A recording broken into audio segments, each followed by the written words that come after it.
Boa noite, irmãos. Eu gostaria de convidar os irmãos a abrirem as suas Bíblias no livro de Atos dos Apóstolos, no capítulo 28. Nós vamos ler o verso 30 e o verso 31. Estamos dando assim o encerramento da exposição do livro de Atos. Atos 28, 30 e 31. Nos diz assim a palavra do Senhor Deus. Por 2 anos permaneceu Paulo na sua própria casa, que alugara, onde recebia todos que o procuravam, pregando o reino de Deus e com toda a intrepidez, sem impedimento algum, ensinava as coisas referentes ao Senhor Jesus Cristo. Amém. Oremos, irmãos. Santo e eterno Deus, neste momento em que abrimos a Tua palavra, que é santa, sagrada, reconhecemos, ó Deus, que não somos suficientemente capazes para entender as verdades espirituais.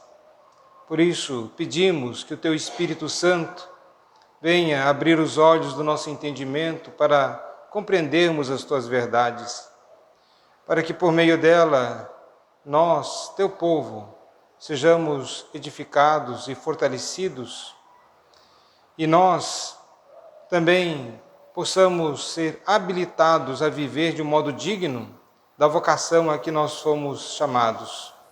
Nos abençoe, Senhor. Fala conosco, inclina os nossos corações para Ti, para a Tua palavra, para vivermos de acordo com as Tuas verdades. E ser propício, não somente a nós que aqui estamos, mas a todo o Teu povo, a Tua igreja, espalhada por toda a terra. Que a Tua graça e a Tua paz seja sobre a Tua igreja. Em nome de Jesus. Amém. Irmãos, o livro de Atos não é um livro biográfico. Ele não está tratando da biografia de Pedro, como nós vimos lá no início, na exposição do livro de Atos, nem tampouco da biografia do apóstolo Paulo. Embora o autor Lucas se concentre nesses 2 personagens principais, expondo aquele evangelho que foi confiado a Pedro, o evangelho aos judeus, também o evangelho confiado ao apóstolo Paulo como sendo o apóstolo aos gentios. E nessas 2 vertentes, Lucas ele expõe e está expondo o quê? Qual era o propósito dele? Era de relatar ao seu amigo Teófilo, mostrando tudo aquilo que o Senhor Jesus Cristo já estava fazendo no seu ministério terreno, através da proclamação do Evangelho, suas obras e tudo mais, e que depois da sua morte e ressurreição, ele continuou a fazer. Em outras palavras, Lucas está registrando as obras do Senhor Jesus Cristo, que ele continua a realizar pela instrumentalidade do Espírito Santo, por meio do Espírito Santo, e pela instrumentalidade dos apóstolos, e que continua a fazer isto por meio da igreja. Mas lembrando sempre, as obras são do Senhor Jesus Cristo, a igreja do Senhor Jesus Cristo, instrumentos somos nós. E então esse era o primeiro propósito, mostrar que Jesus estava ainda fazendo. Jesus morreu, ressuscitou, mas ele continua no comando da sua igreja. Continua ainda a orientar, continua ainda a realizar obras por meio agora da igreja do Senhor. Mas também Lucas tinha um propósito apologético, de defender o evangelho, de defender a igreja contra as acusações que eram levantadas contra a igreja, contra os apóstolos e contra o evangelho propriamente dito.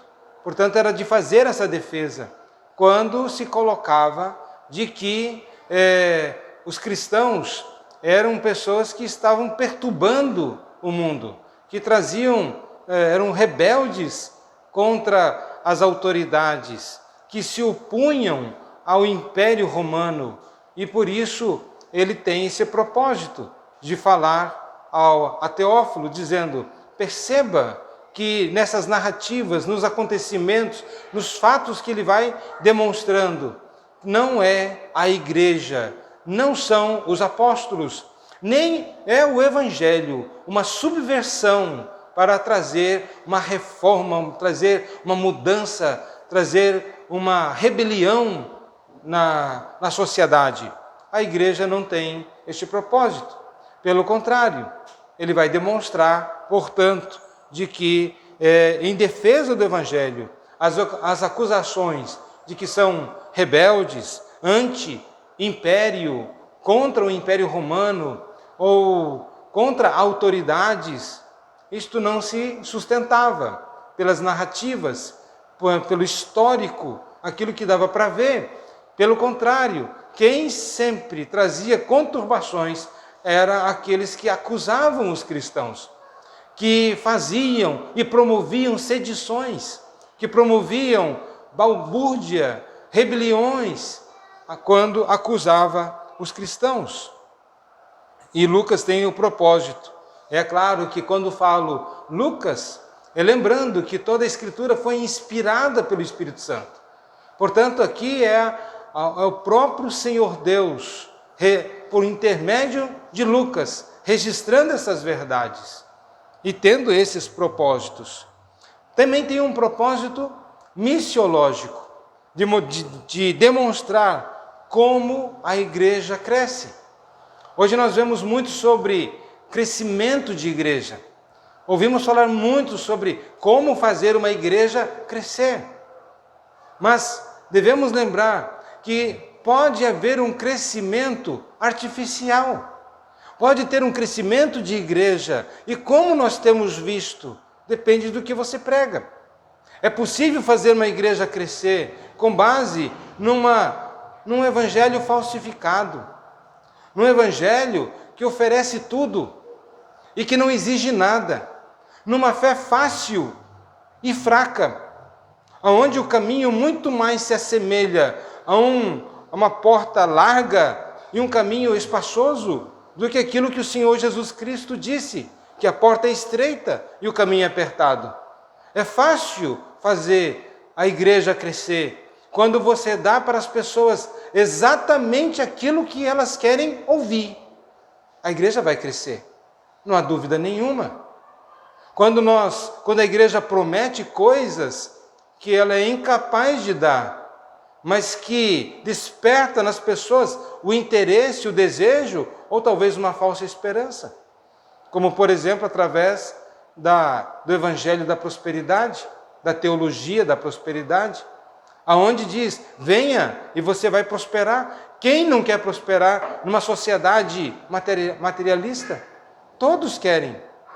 E é despertado nas pessoas o desejo de ter e de obter. E, portanto, é claro que a probabilidade de as pessoas irem para lá vai ser grande, ou irem para esse tipo de lugar. Quantas pessoas estão acometidas de doenças, passando por momentos difíceis, e se promete: pare de sofrer, venha para cá e seus problemas serão resolvidos. Certamente a possibilidade é grande de as pessoas irem para este lugar. As pessoas querem alívio, as pessoas querem tranquilidade. Na grande maioria das pessoas, as pessoas não são masoquistas, desejam sofrer, desejam o mal, para si mesmos, desejam o conforto, a comodidade, desejam saúde, prosperidade, tranquilidade. As pessoas desejam isso. Portanto, mas aqui, registrado em Atos dos Apóstolos, vai demonstrar exatamente um caminho oposto. Como os verdadeiros cristãos foram perseguidos, como a porta realmente era apertada, como o caminho era estreito, quantas oposições, quantas dificuldades eles tiveram. A partir mesmo quando o apóstolo Paulo, antes de ser apóstolo, antes de ser transformado pelo poder do Evangelho, pela ação direta e eficaz do Senhor Jesus Cristo, transformando o seu coração, ele era perseguidor da igreja. Quantas coisas a igreja sofreu.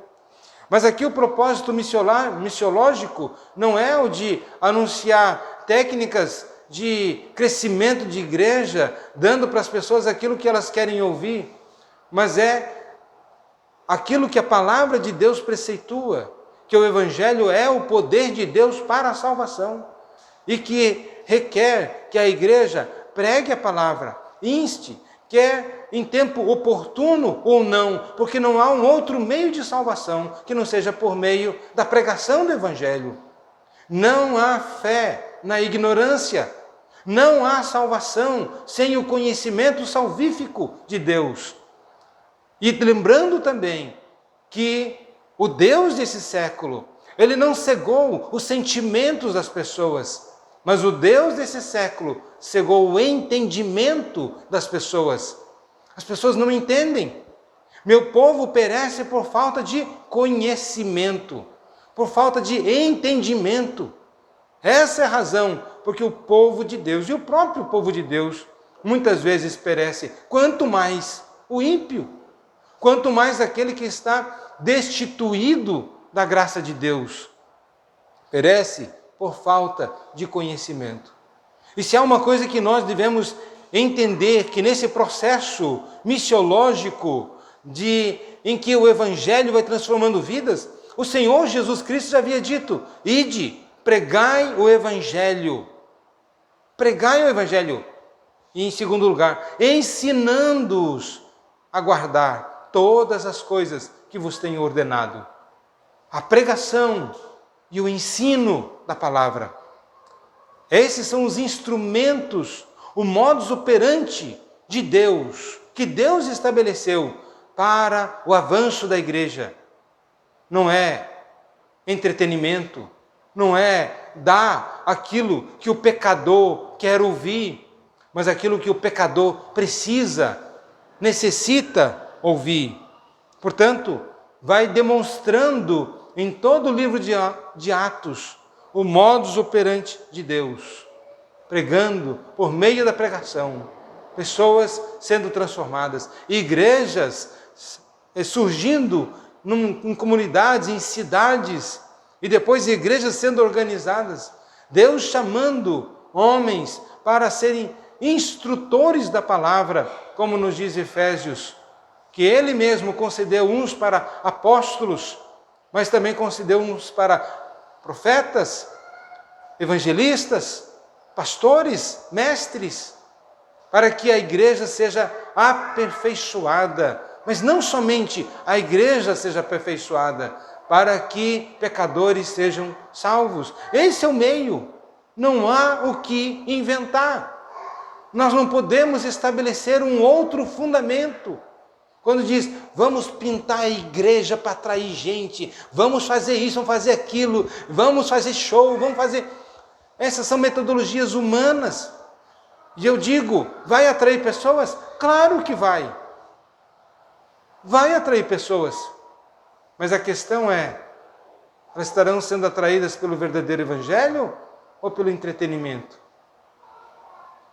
Mas também ele tem o propósito de demonstrar que a igreja, ela avança, mas através de muitas lutas e dificuldades, quer sejam perseguições externas, como eram os judeus perseguindo os cristãos, se opondo aos cristãos, mas os problemas também internos, quando surgem situações difíceis na igreja, onde quer desviar aqueles que foram chamados para o ofício da pregação da palavra, para servirem à mesa, onde Pedro discerne e diz, não é bom fazermos isto. E quando surge a questão do orgulho espiritual ali com Ananias e Safira, percebemos a igreja sempre tendo que tratar de problemas. Na verdade, as grandes cartas escritas pelo apóstolo Paulo, e pelos outros apóstolos surgiram em decorrência de lutas e dificuldades na igreja. Era para dar orientações para a igreja. Havia lutas, havia dificuldades, havia oposições, havia ensinos de engano entrando na igreja. E aí era necessário que os apóstolos, eles intervissem nessa situação, da igreja. A igreja sempre avança com lutas e dificuldades. Nunca devemos pensar, bom, agora a igreja está imune de lutas, a igreja está agora em águas tranquilas. Sempre serão águas agitadas, sempre haverá tempestades. Mas também tem o propósito, é claro, de mostrar qual é o conteúdo da mensagem. O que se pregava, o que os apóstolos pregavam. E nós vamos ver que é enfatizado. E quando chegamos aqui, no final do livro de Atos, novamente, terminando o livro, Lucas vai escrever o que Paulo pregava. Qual era o conteúdo da sua mensagem? E nos diz, pregando o reino de Deus. Ele vai mostrar o modo como ele fazia isso, mas também ensinava as coisas referentes ao Senhor Jesus Cristo. Ele pregava sobre o reino de Deus e sobre o Senhor Jesus Cristo. Aqui está o conteúdo da pregação. Aqui está o conteúdo de que a igreja deve se concentrar. A igreja erra quando ela desvia o foco. Isso podemos até dizer que ela erra quando acha que a razão existencial da igreja é de ser uma grande expulsadora de demônios. Vão ser culto da libertação. Venham aqui para serem libertos. Culto da prosperidade. Ou culto da cura. Tornando então a igreja como se fosse seu papel principal. É sair orando, curando pessoas. Ou pior, influenciado pela teologia da libertação, achar que o papel da igreja é de exercer um papel social, é de mitigar o sofrimento material das pessoas, promover uma igualdade social, levar pão a quem tem fome literal, fazer com que haja essa igualdade. Teologia da libertação. Portanto, aqui vai nos dizer com clareza qual é o conteúdo da mensagem. E o conteúdo é o reino de Deus. Aquilo que já havia sido profetizado pelos profetas no Antigo Testamento. Eles haviam dito sobre um reino vindouro, sobre algo que viria ainda. E que a natureza desse reino não é um reino humano. Embora os judeus assim interpretaram. Por isso eles se decepcionaram com a pessoa de Cristo.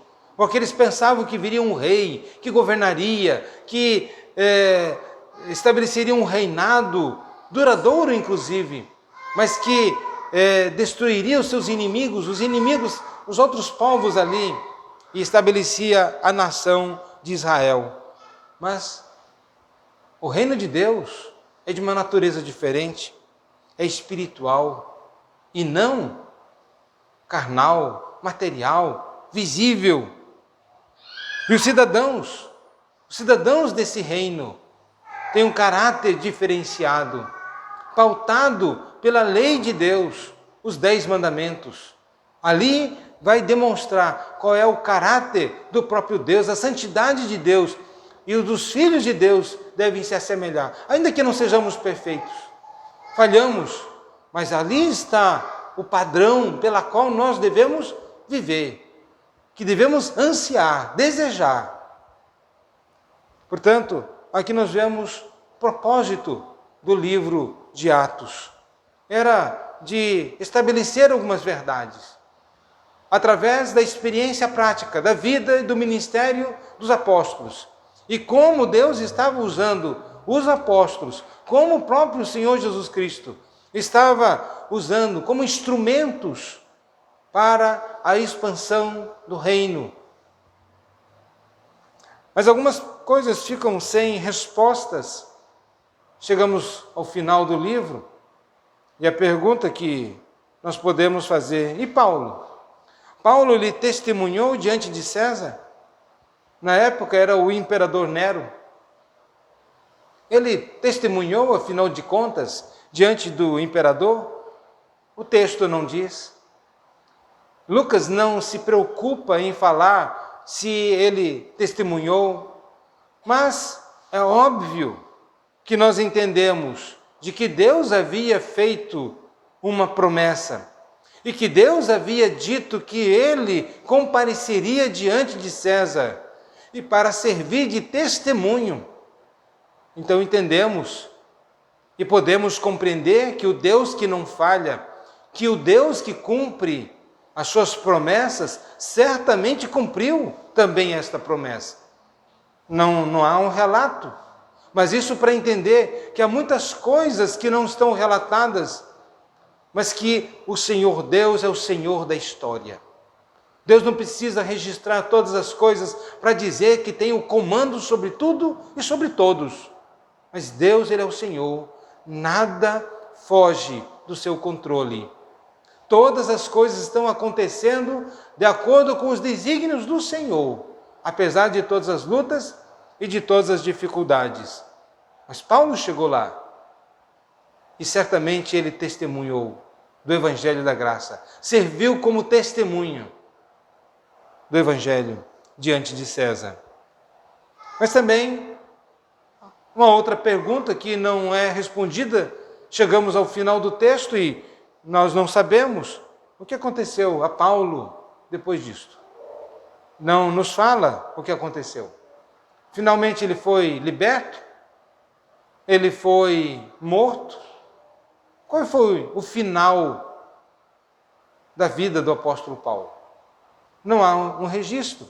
E aí nós podemos lembrar aquilo que eu havia dito, o propósito não era de ser um livro biográfico, porque se fosse a intencionalidade de Lucas e do Espírito Santo registrar a vida do apóstolo Paulo, certamente contaria muito mais coisas sobre a vida do apóstolo Paulo, com muito maior riquezas de detalhes, e contaria também sobre o final da vida do apóstolo Paulo. Mas essa não era a intencionalidade, esse não era o objetivo. Mas dentro daqueles objetivos e propósitos, aprove a Deus não revelar qual foi o fim do apóstolo Paulo. Não há certeza, na verdade. Há algumas possibilidades. Uma primeira possibilidade é que ele, depois de ter completado esses 2 anos de prisão, ele tenha sido liberto. É uma possibilidade. Porque dentro das leis romanas, era necessário que os advogados de acusação, poderíamos assim dizer, os promotores, ou aqueles que estavam acusando de alguma coisa, comparecessem no tribunal num período de 18 meses, até 18 meses, para que realmente o processo desse continuidade. E depois desse período, a pessoa ganhava liberdade. Não há interesse na outra parte, na acusação.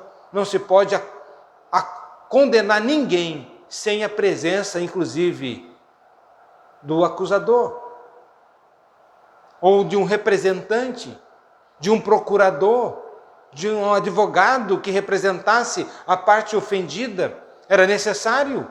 Não haveria julgamento sem a presença do acusador ou da vítima. Era necessário, portanto. Então, há uma grande possibilidade realmente que depois desse período ele tenha ganho a liberdade. E como nós vemos lá em Romanos, capítulo 15, verso 28, ele demonstra o seu desejo de ir para a Espanha. Alguns estudiosos da Bíblia dizem então, e muitos, que ele foi liberto, foi para a Espanha, e depois da Espanha vai para Creta com Tito, revisita as igrejas da Ásia Menor. Há alguns textos nas Escrituras, Tito, Timóteo, que dão a entender que ele faz algumas viagens dos quais está fora daquilo que nós vemos em Atos dos Apóstolos, das viagens missionárias do apóstolo Paulo.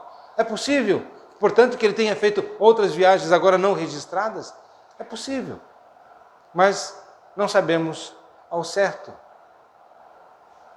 E aí, depois de revisitar as igrejas, depois de 2 anos que Herodes incendeia Roma, e nós sabemos, a história demonstra isso, o próprio Nero incendeia Roma e depois acusa os cristãos. Ele volta 2 anos depois para Roma, onde de fato depois é preso, julgado, condenado e aí morto. Outros já colocam suspensão. Há um texto em Filipenses, capítulo 1, verso 25 e 26, que vai dizer, Filipenses 1, 25 e 26, e convencido disto, estou certo de que ficarei e permanecerei com todos vós para o vosso progresso e gozo da fé, a fim de que aumente, quanto a mim, o motivo de vos gloriardes em Cristo Jesus, pela minha presença de novo convosco. Está dizendo, havia a esperança dele, ele vislumbrava a sua libertação, e que ele então estaria com eles de novo, de que ele então poderia participar da alegria de estar juntamente na comunhão dos santos, com a igreja e com aqueles amados irmãos que ele lutou tanto pela alma daqueles irmãos, pregando o Evangelho. Mas também nós vemos mais adiante em 2 Timóteo, no capítulo 4, versos 6 a 8, o apóstolo também agora falando, quanto a mim, estou sendo já oferecido por libação. A ideia agora é que ele já está no corredor da morte. E o tempo da minha partida é chegado. Combati o bom combate, completei a carreira, guardei a fé. Mas agora a coroa da justiça me está guardada, a qual o Senhor, reto juiz, me dará naquele dia. E não somente a mim, mas também a todos quantos amam a sua vinda. Quanto a mim, estou sendo já oferecido por libação. Ele está falando, o meu tempo está chegando ao fim. Portanto, ele vai dizer aqui, de uma perspectiva esperançosa de uma libertação, ou então, depois pode ter acontecido alguma coisa e já essas esperanças não se confirmaram e acontece, então, o seu julgamento e condenação e morte. De qualquer maneira, tudo isso é incerto. Nós não temos certezas sobre esta questão. E por que esse livro de Atos dos Apóstolos termina assim de uma forma tão abrupta? Parece que não há um fim. Se os irmãos perceberem, parece que falta alguma coisa. Termina ali o apóstolo Paulo, ele preso, as pessoas vão ver, ele é solícito, todos aqueles que o procuravam, ele sempre estava aberto para ensinar, para pregar, e pregava aquele conteúdo que eu já mencionei, o reino de Deus, e as coisas referentes ao Senhor Jesus Cristo, e termina assim o livro. Parece que não há um fim. Parece que o livro de Atos é um livro aberto, não um livro fechado. Não há uma conclusão. E isso nós podemos dizer, meus irmãos, talvez fosse intencionalidade de Lucas de fazer uma trilogia sobre Jesus Cristo, lá no Evangelho de Lucas, sobre essas ações do Espírito, a ação de Cristo, o avanço da igreja, mas também poderia, quem sabe, estar pensando num terceiro volume. É possível? É possível. Mas o Espírito Santo não quis. Não foi essa a intenção de Deus, de inspirar para que fosse registrado um terceiro volume. Mas, para mim, o livro está aberto, porque ele trata sobre a história da igreja, sobre o avanço da igreja, sobre o modus operandi, na maneira pela qual a igreja cresce e se desenvolve. E ela continua sendo os mesmos padrões, foram estabelecidos os fundamentos, foram estabelecidos a maneira, este é o caminho, é desse modo que devemos e que a igreja deve perseguir e prosseguir. E agora a história está aberta. A igreja está presente. É como o Senhor continua a agir. É como o Senhor continua a fazer com que a sua igreja avance. Sempre por meio da loucura da pregação. A pregação, o evangelho, é uma coisa, vejam, os gregos dizem, isso é loucura. Isso é loucura. Para os judeus, é escândalo. Mas para aqueles que estão sendo salvos, por meio deste evangelho, é o poder de Deus para a salvação. Vejam a fileira daqueles que foram transformados pelo poder do evangelho. Quantos homens maus, malignos, homens perseguidores da igreja, como o apóstolo Paulo, que foram convertidos por Cristo. E não é porque buscavam a Deus, mas Deus os buscou, Deus alcançou, Deus enviou seus servos, os profetas, os pastores, mestres, missionários, para irem e pregarem o evangelho. E é desta maneira que continua a fazer. É Ele que está indo. Não é o homem que vai em busca de Deus, é Deus que vai em busca daqueles que Ele deseja salvar. Não foi Adão que foi em busca de Deus depois de ter pecado, dizendo, Senhor, pequei, tem misericórdia de mim, transforma a minha vida. Nós vemos um Adão se escondendo, fugindo da presença de Deus. Essa é a figura da humanidade. Os homens estão fugindo de Deus. Os homens não querem saber nada de Deus. Mas Deus, pela sua graça e misericórdia, vai e alcança.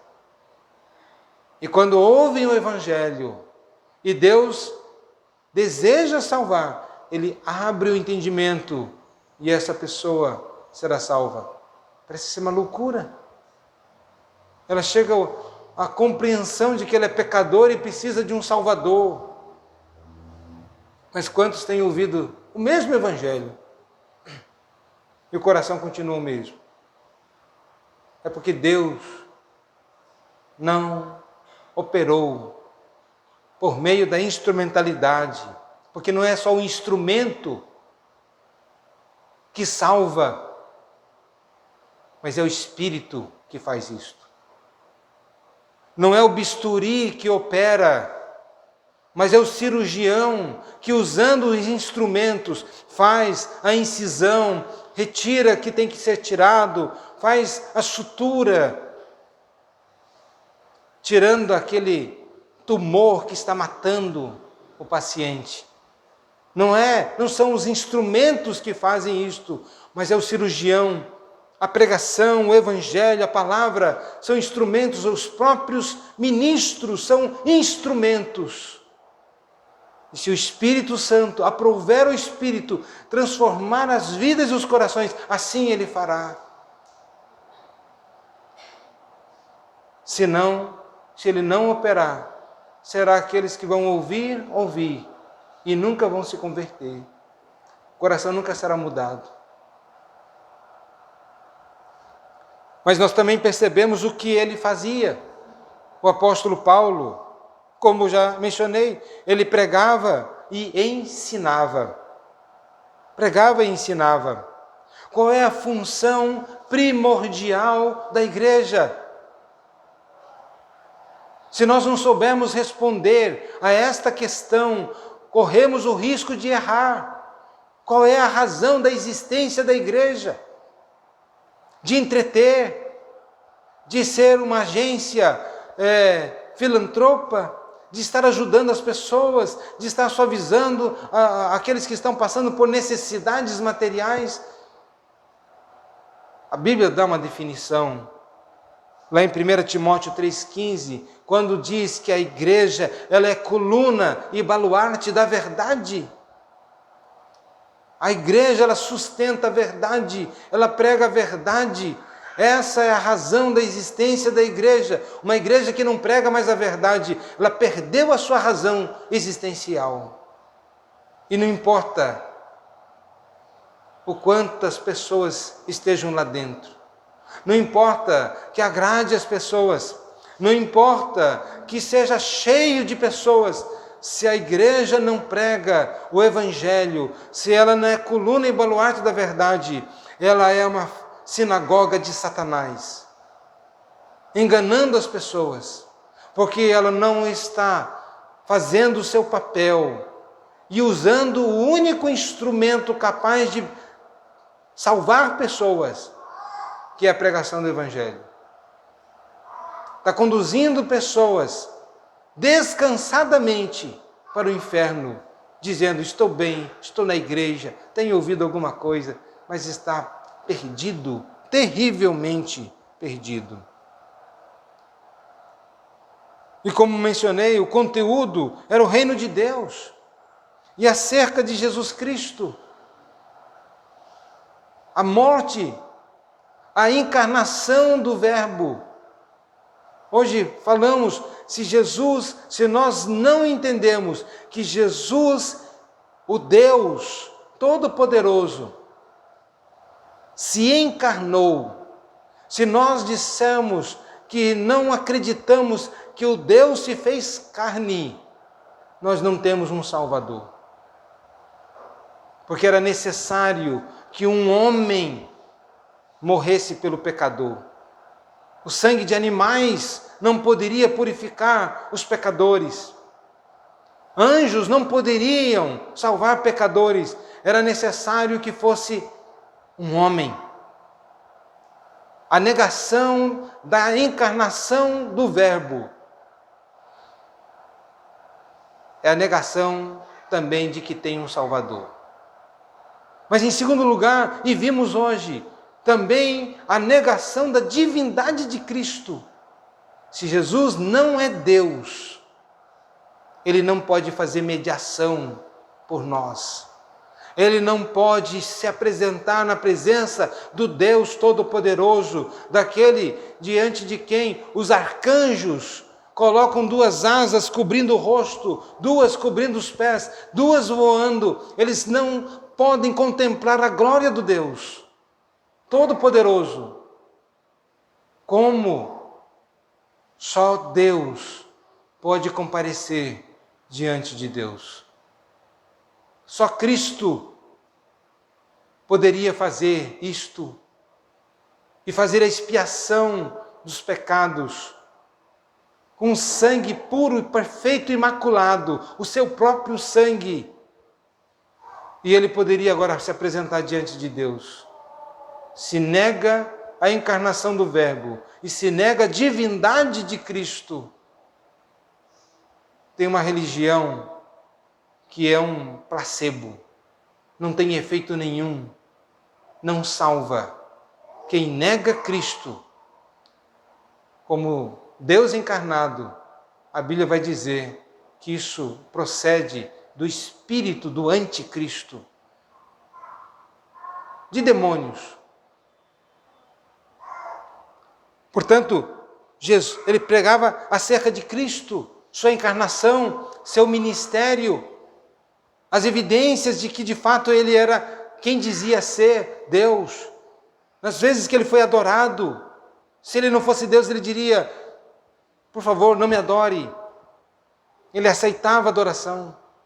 E não somente isto, seus prodígios, sinais, demonstravam quem ele era.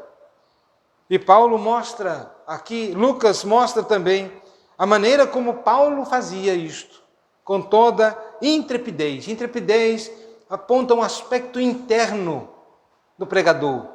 A intrepidez, falar, é uma disposição interna que envolve a ousadia, coragem para falar a verdade. Não omitir a verdade. Muitas vezes nós estamos numa condição onde tem várias pessoas defendendo um ponto de vista e o crente está ali sozinho e ele falta ousadia para dizer isso tudo está errado. Ele se acovarda. A intrepidez é essa ousadia para dizer, ainda que tenha 100 pessoas dizendo errado, ele se levanta. Meus irmãos, isto precisa de coragem. Principalmente quando nós vemos uma sociedade ímpia, má e perversa, que distorce os fatos, que distorce a verdade. Onde até Rui Barbosa, em tempos passados, diz: o homem hoje até se envergonha de ser honesto. Tal é a vileza, a corrupção, o engrandecimento da corrupção. Mas, imagine, todo mundo dizendo uma coisa e você ousa dizer o contrário. Ousadia, firmeza. Mas para isso requer também entendimento, compreensão da verdade, firme convicção. Senão, acaba dizendo o que os outros estão dizendo. Portanto, sem omissão da verdade, também envolve um discurso claro, sem fazer arrodeios, sem ser um discurso retórico, obscuro, que ninguém entende o que de fato quis dizer, porque não quis ir direto ao ponto. Percebam, isso tudo precisa ousadia, coragem, porque a verdade ela é o que é. Ela é absoluto. Não há como mudar este fato. Esse é o modo, precisa de intrepidez, coragem, ousadia. Se o ministro, o mensageiro, o portador da palavra começa a não ser claro o suficiente, para não ofender as pessoas, que, sabe, talvez esteja condenando as pessoas para o inferno. É necessário dizer com clareza, o certo é o certo e o errado é o errado. E o certo é tudo aquilo que Deus diz ser certo, não importa o que os homens digam. E errado é tudo aquilo que Deus diz ser errado. Vivemos em épocas que existem somente os discursos politicamente corretos e não pode dizer que pecado é pecado. Hoje se usa eufemismos, se usa uma linguagem meio distorcida, não clara. Olha, não acho que seja tão certo, em vez de dizer, isso é pecado. Mas não somente isso, nós vemos aqui a graça de Deus na providência das questões exteriores. Deus sendo gracioso, sem impedimento algum.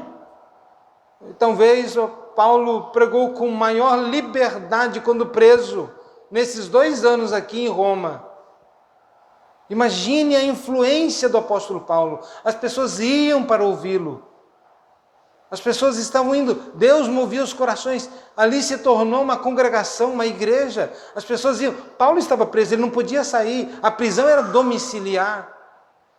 Por ser cidadão romano, ele alugou uma casa, tinha ali soldados, e ele pregava para aquela guarda pretoriana, que era a guarda real, ou imperial, pregando. Muitos se converteram, muitos foram alcançados, foram transformados. A igreja foi sendo edificada, 2 anos ali naquele ministério, ele sozinho. E o ministério da pregação, do ensino e da escrita, escrevendo cartas. Percebemos então, sem impedimento algum. Houve momentos em que ele tinha mais impedimento quando ele estava livre. Aqui não havia impedimento. Deus providenciou isso. Era da vontade de Deus. Nós não temos nem noção da importância desses 2 anos do apóstolo Paulo preso ali, ensinando, pregando, escrevendo. Não fazemos nem noção. Talvez isso tenha sido um divisor de águas, porque ele não deixou uma igreja imatura, mas ele ensinou de maneira que aquela igreja se tornou uma igreja madura.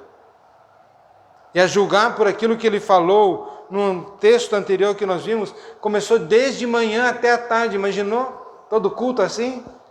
Vamos lá, desde manhã vamos ficar até a tarde, ensinando. Talvez alguns diriam, não, só 1 hora de pregação já é muito. Mas eles estavam lá ouvindo. Algumas lições que podemos aprender, meus irmãos. Em primeiro, embora os vasos sejam de barro, embora haja oposições e perseguições, mas o Evangelho é invencível. Ninguém vencerá o Evangelho. As portas do inferno não prevalecerão contra o Evangelho e contra a igreja de Cristo. Quanto mais perseguir a igreja, mais a igreja crescia. Quanto mais matavam cristãos, mais a igreja crescia.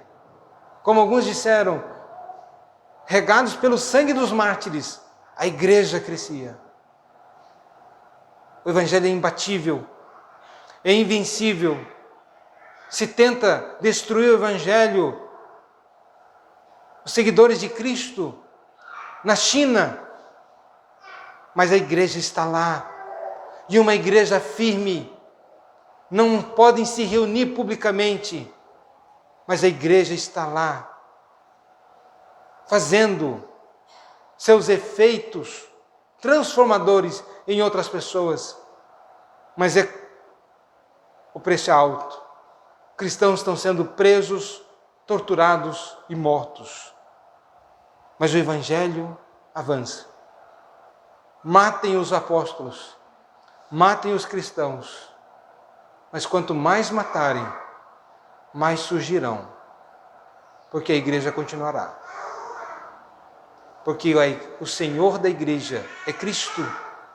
A igreja não acabará, jamais. Estamos aqui há 2000 anos.